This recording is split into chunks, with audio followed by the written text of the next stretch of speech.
শুরুতেই বলে রাখছি, ভিডিওটি টেনে টেনে না দেখে পুরো ভিডিওটি দেখার অনুরোধ থাকছে। যেনারা কেক বানাতে শিখতে চান তাদের জন্য আমি বলছি, ভিডিওটি টেনে টেনে না দেখে পুরো ভিডিওটি দেখার অনুরোধ রইল। আমি কিভাবে কেক তৈরি করি, কিভাবে কেকটা ডেকোরেশন করি, এইরকম সুপার স্পঞ্জ, এইরকম ডেকোরেশন আপনারা যদি শিখতে চান তো অবশ্যই ভিডিওটি ফার্স্ট থেকে লাস্ট পর্যন্ত দেখতে হবে। 10 মিনিটের ভিডিও, যদি আপনারা পুরোটা দেখেন তো অনেক কিছুই শিখতে পারবেন। তো চলুন তাহলে মূল রেসিপিতে চলে যাই। রেসিপিটি তৈরি করার জন্য আমি এখানে প্রথমে নিয়ে নিচ্ছি একটা চালনির মধ্যে হাফ কাপ প্লাস 1/4 কাপ পরিমাণে ময়দা। ময়দার মধ্যে আমি দিয়ে দিচ্ছি 1 চামচের একটু কম বেকিং পাউডার, হাফ চামচের একটু কম বেকিং সোডা, দিয়ে দিচ্ছি এখানে 1 টেবিল চামচ প্লাস আর 1 টেবিল চামচ মানে 2 টেবিল চামচ আমি এখানে গুঁড়ো দুধ ব্যবহার করেছি। তারপরে হচ্ছে 1.5 টেবিল চামচ আমি এখানে কর্নফ্লাওয়ার ব্যবহার করছি। এই গুঁড়ো দুধটি পুরোপুরি অপশনাল, আপনারা চাইলে স্কিপ করতে পারেন। তো সমস্ত শুকনো উপকরণ খুব ভালো মতো চেলে নিচ্ছি। অবশ্যই শুকনো উপকরণগুলো খুব ভালো মতো চেলে নিতে হবে। চেলে নেওয়ার পর খুব ভালো মতো মিক্স করে নিচ্ছি। তো আপনারা আমার দেখানো পদ্ধতিগুলো অবলম্বন করবেন এবং মেজারমেন্ট কাপগুলো ফলো করবেন।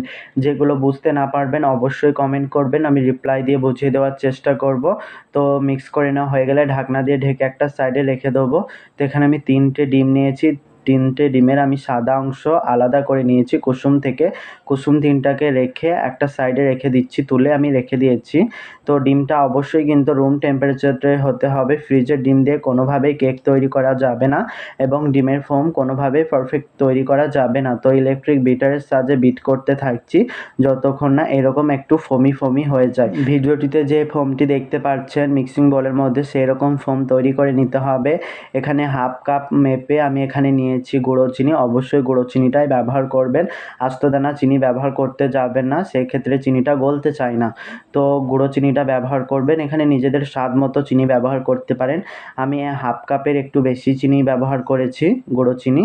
তো চিনিটা একবারে না দিয়ে অল্প অল্প করে দিয়ে আমার মতো বিট করতে থাকবেন। আমি যেভাবে দেখাচ্ছি ঠিক সেই পদ্ধতিতে বিট করবেন, এলোপাথারি বিট করবেন না। জাস্ট বিটারের মেশিনটাকে মিডিয়ামে ধরে আপনার বিট করবেন, মানে মিডিয়াম রাখবেন বিটারের স্পিডটা এবং এইরকমভাবে বিট করবেন আমি যেভাবে বিট করতে থাকছি।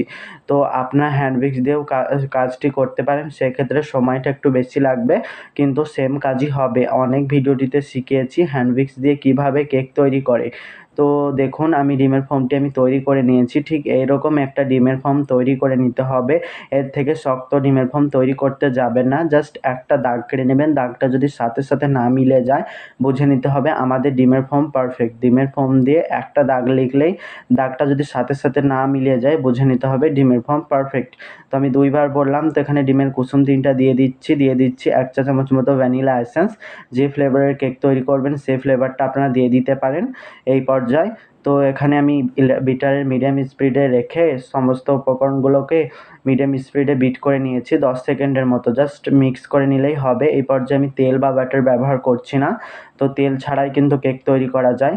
তো মিক্স করে নেওয়া হয়ে গেলে শুকনো উপকরণটাকে আমি সব চালনির মধ্যে দিয়ে প্রথম ধাপে হাফ শুকনো উপকরণ চেলে দিয়েছি। তারপরে হচ্ছে হ্যান্ড উইক্সের সাহায্যে খুবই আলতোভাবে মিক্স করে নিচ্ছি। শুকনো উপকরণটাকে চেষ্টা করবেন 2বারে চেলে নিতে, সেক্ষেত্রে কেকটা পারফেক্ট হয়। তো আমি যেভাবে মিক্স করছি ঠিক সেভাবে মিক্স করবেন। দেখতে পাচ্ছেন আমি খুবই আলতোভাবে হ্যান্ড উইক্স দিয়ে এক পাশ দিয়ে ঘুরিয়ে ঘুরিয়ে মিক্স করছি, এলোপাথারি কিন্তু মিক্স করছি না। তো প্রথম ধাপে আমার মিক্স করে নেওয়া হয়ে গেলে দ্বিতীয় ধাপে আমি সম্পূর্ণ শুকনো উপকরণটাকে চেলে দিয়ে দিচ্ছি, যেটা আপনারা স্ক্রিনের ওপরে দেখতে পাচ্ছেন। তো শুকনো উপকরণটা দিয়ে দেওয়া হয়ে গেলে আমি এখানে আবারও সেম পদ্ধতি অবলম্বন করে মিক্স করতে থাকছি। তো মিক্স করে নেওয়া আমার কমপ্লিট। এই পর্যায়ে আপনাদের 2 থেকে 3 টেবিল চামচ এখানে দুধ লাগতে পারে, রুম টেম্পারেচারে থাকা আপনারা ব্যবহার করতে পারেন। আমার মনে হয় দুধ লাগবে না বলে আমি ব্যবহার করিনি। এই পর্যায়ে যদি আমি দুধও ব্যবহার করতাম কোনো সমস্যা হতো না, তো আমি ব্যবহার করিনি, আমার হাতের কাছে ছিল না বলে। আপনারা চাইলে ব্যবহার করতে পারেন। দুধের পরিবর্তে পানিও ব্যবহার করা যাবে, সমস্যা নেই। তো এইরকম থিকনেসের একটা স্মুথভাবে ব্যাটার তৈরি করে নিতে হবে। অবশ্যই কিন্তু কাজটি খুবই আলতোভাবে করতে হবে। তো এখানে আমি 2টা মোল্ডই নিয়েছি। আজকে আমি 2তলা কেক তৈরি করে দেখাবো 3টা ডিম দিয়ে। তো মোল্ডের নিচে আমি খুব সামান্য পরিমাণে সাদা তেল লেখার কাগজ বিছিয়ে দিয়েছি। এখানে আমি প্রথম যে ছোট মোল্ডটা হচ্ছে সেটা হাফ পাউন্ড, বড় মোল্ডটা হচ্ছে 1 পাউন্ডের আমি মোল্ড নিয়েছি। মোল্ডের মধ্যে ব্যাটারটিকে আমি ঢেলে দিয়েছি। যেটা 1 পাউন্ডের মোল্ড সেটা থেকে আমি 2 ভাগের ব্যাটার দিয়েছি, আর হাফ পাউন্ডের মোল্ডটাকে হাফ ব্যাটার দিয়েছি, মানে 1 ভাগ দিয়েছি। ব্যাটারটিকে 3 ভাগ করে নিয়েছিলাম। তো কাঠির সাহায্যে এরকম করে দাগ কেটে ট্যাপ করে নিচ্ছি, তারপরে হচ্ছে বেক করে নিচ্ছি। আজকের কেকটি যেহেতু 2টা রয়েছে, মানে 2 তলা কেক হচ্ছে বলে আমি গ্যাসের চুলায় বেক করিনি, ওভেনে বেক করেছি 160 ডিগ্রি তাপমাত্রায় আপ ডাউন হিট অন রেখে নিচের তাকে দিয়ে কেকটাকে আমি বেক করে নিয়েছি। সময় দিয়েছিলাম 30 মিনিট। তো দেখুন কেকগুলো কতটা পরিমাণে স্পঞ্জ এবং পারফেক্ট হয়েছে। গ্যাসের চুলায় কিন্তু কেক তৈরি করা যায়, গ্যাসের চুলায় কিন্তু ওভেনের মতো একদম পারফেক্টভাবে কেক তৈরি করা যায়। আপনারা গ্যাসের চুলায়ও কেকটাকে বেক করে নিতে পারেন। তো কেকটাকে আমি স্লাইস করে নিচ্ছি। আমি যে পদ্ধতিগুলো বলছি অবশ্যই খেয়াল রাখবেন। তো কেকটাকে আমি ঠান্ডা করে নিয়েছি রুম টেম্পারেচার রেখেই কিন্তু, হ্যাঁ। তারপরে হচ্ছে আমি স্লাইসগুলো করে নিচ্ছি। কেকটা কতটা ভিতর থেকে সুন্দর এবং কেকটা কতটা পরিমাণে স্পঞ্জ হয়েছে আমি বলে বোঝানোর মতো কিছুই নেই, আপনারা দেখেই বুঝে নেবেন। তো কেকটাকে আমি 3টে স্লাইস করে নিচ্ছি। একইভাবে আমি হাফ পাউন্ডের কেকটাকেও আমি স্লাইস করে নিচ্ছি, যেটা আপনারা দেখতে পাচ্ছেন। কেকগুলো কিন্তু একদম পারফেক্ট হয়েছে। তো দেখুন কেকগুলো কতটা পারফেক্ট হয়েছে এবং কতটা স্পঞ্জি হয়েছে। কেকটাকে আমি ফাইনালি ডেকোরেশন করতে চলে আসলাম। এখানে 1 পাউন্ডের একটা কেক বোর্ড নিয়েছি, বোর্ডের নিচে খুব সামান্য পরিমাণে ক্রিম দিয়েছি, ক্রিম দিয়ে কেকের একটা লেয়ার দিয়ে দিচ্ছি, চেক করে নিচ্ছি চারিদিকে সমান রয়েছে কি হয়নি। এবার হচ্ছে কেকের স্লাইসের ওপরে আমি দিয়ে দিচ্ছি সুগার সিরাপ। আমি সুগার সিরাপ এইরকম চামচের সাহায্যে দিয়ে দিচ্ছি, আপনার চাইলে ব্রাশের সাহায্যেও ব্রাশ করে দিতে পারেন। হাফ কাপ পানির মধ্যে স্বাদ মতো চিনি মিক্স করে আমি এই সুগার সিরাপটি তৈরি করে নিয়েছি। পানিটাকে কিন্তু আমি জাল দিইনি। তো পরিমাণ মতো ক্রিম দিয়ে দিচ্ছি। ক্রিমের রেসিপি আজকে আমি শেয়ার করলাম না, প্রত্যেকটি ভিডিওটিতে আপনাদের সাথে ক্রিমের রেসিপি শেয়ার করে থাকি। আজকে আর শেয়ার করলাম না, ভিডিওটি অনেক বড় হয়ে যাচ্ছে বলে। তো আপনারা চাইলে আমার চ্যানেলটিকে ভিজিট করে দেখে আসতে পারেন। তো আবার একটা লেয়ার দিয়ে দিচ্ছি, তার উপরে আবার সুগার সিরাপ দিয়ে দিচ্ছি পরিমাণ মতো ক্রিম দিয়ে দিচ্ছি। এই পারফেক্ট ক্রিমের রেসিপি আমার চ্যানেলে দেওয়াই আছে, চাইলে দেখে আসতে পারেন। তো আমি নিজের পছন্দ মতো ক্রিমটা কম করে দিচ্ছি, আপনারা চাইলে বাড়িয়ে কমিয়ে ক্রিমটাকে ব্যবহার করতে পারেন, তাতে কোনো সমস্যা নেই। তো ক্রিমটাকে খুব ভালো মতো সমান করে দেওয়ার পর কেকের অবশিষ্ট লেয়ারটি দিয়ে দিচ্ছি। যেহেতু কেকটাকে আমরা 3টা লেয়ারে করেছিলাম, ধারটাকে একটু সমান করে দেখে নিচ্ছি যে ধারগুলো সমান হয়েছে কি হয়নি। তারপরে হচ্ছে আবারও ওপরের লেয়ারটিতে আমি সুগার সিরাপ দিয়ে দিচ্ছি। তো দিয়ে দেওয়ার পর হচ্ছে আমি একটু ক্রাম কোটিংয়ের মতো করে নিচ্ছি। অবশ্যই ক্রাম কোটিংয়ের মতো করবেন, তাহলে আপনাদের কেকটা ফিনিশিং আনতে ঝামেলা মনে হবে না, এবং যে ছোট ছোট দানাগুলো, যে ক্রামগুলো ভেসে আসবে না ডেকোরেশন করার পর।